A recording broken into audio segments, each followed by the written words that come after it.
Subscribe कीजिए daily trending news channel को और बेल के बटन को दबाइए और आने वाले इंटरेस्टिंग न्यूज के मजे पाइए।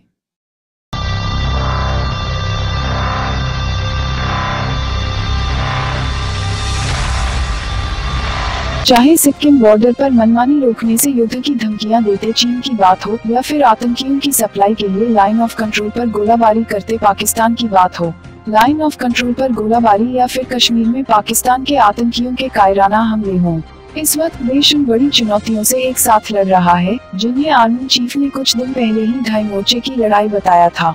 लेकिन इसमें कोई संदेह नहीं होना चाहिए, इस ढाई मोर्चे की लड़ाई में चीन और पाकिस्तान हमारे लिए आने वाले वक्त में पूरा जोर लगाकर मुश्किलें खड़ी नहीं करेंगे। इसलिए वक्त आपस में लड़ने का नहीं बल्कि चीन पाकिस्तान से एक साथ भिड़ने का है।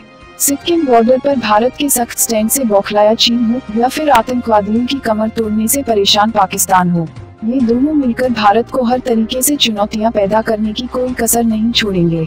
सिक्किम बॉर्डर पर तनातनी को लेकर चीन का कश्मीर को बीच में लेकर आना और इसी दौरान लाइन ऑफ कंट्रोल पर पाकिस्तान की गोलाबारी बढ़ा देना, ये सब इसी का संकेत है।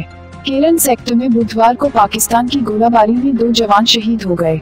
चीन पिछले 3 दिन से कश्मीर की बात करने लगा है। पिछले 3 दिन से पाकिस्तान भी लाइन ऑफ कंट्रोल पर गोलाबारी कर रहा है। चीन धमकियां दे रहा है कि जिस तरह से भूटान का बहाना बनाकर भारत चीन के इलाके में घुसा है, उसी तरह से पाकिस्तान के नाम पर चीन कश्मीर के इलाके में भी घुस सकता है। ऐसी धमकियां चीन के मीडिया के जरिए लगातार आ रही है। अगर भूटान के भारत के साथ बहुत करीबी संबंध हैं, तो चीन के पाकिस्तान के साथ बहुत अच्छे संबंध हैं। क्या आप सोचते हैं कि इसमें पाकिस्तान को भी शामिल किया जा सकता है? अगर भूटान के नाम पर भारत दखल दे रहा है तो चीन पाकिस्तान का इस्तेमाल क्यों नहीं कर सकता?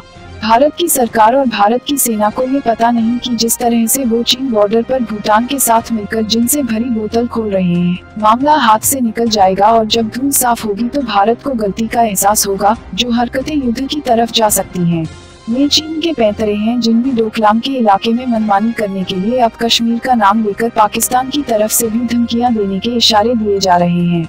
लेकिन आज भारतीय विदेश मंत्रालय ने भी भारत का रुख साफ कर दिया कि कश्मीर मुद्दे के बारे में कोई तीसरा देश सोचे भी नहीं और कश्मीर में मुद्दा है तो वो सीमा पार से हो रहा आतंकवाद है।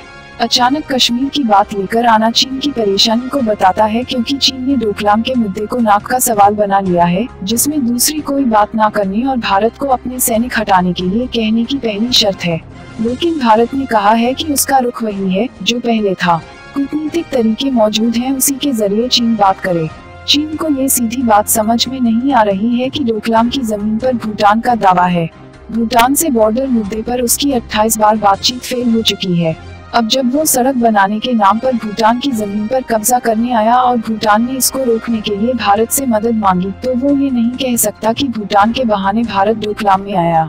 चीन अभी इसी में लगा है कि इस तरह की धमकियां देकर डराया जाए। डेली ट्रेंडिंग न्यूज की रिपोर्ट। सब्सक्राइब करें हमारा चैनल ऐसे ही लेटेस्ट और इंटरेस्टिंग न्यूज के लिए।